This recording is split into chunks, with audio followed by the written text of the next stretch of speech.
किसी समय की बात है, एक राजा ने अपने दरबार में पंडित जी को पूजा पाठ के लिए बुलाया। पूजा के बाद राजा ने पंडित जी से 3 जटिल सवाल पूछे। 1. भगवान कैसे दिखते हैं? 2. भगवान कहाँ तक देख सकते हैं? 3. भगवान क्या करते हैं?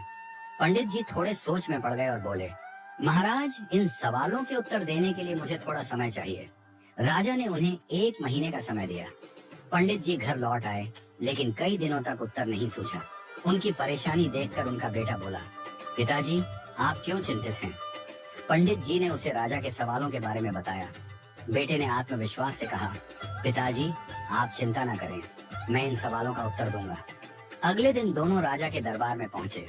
राजा ने पंडित जी से पूछा, पंडित जी, आपने मेरे सवालों के जवाब खोज लिए?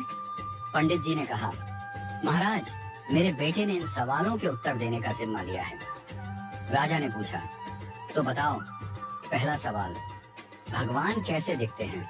पंडित जी के बेटे ने मुस्कुराते हुए कहा, महाराज, कृपया एक कटोरी दूध मंगवाइए। दूध लाया गया।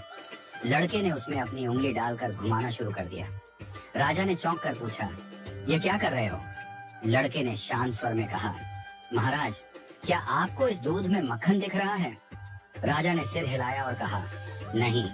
लड़के ने उत्तर दिया, मक्खन इस दूध में ही है, लेकिन उसे निकालने के लिए दही जमाकर मथना पड़ता है। ठीक वैसे ही भगवान हर जगह हैं, पर उन्हें देखने के लिए ध्यान, साधना और सेवा का मंथन करना पड़ता है। राजा ने मुस्कुराते हुए कहा, अच्छा उत्तर दिया। अब बताओ, भगवान कहाँ तक देख सकते हैं?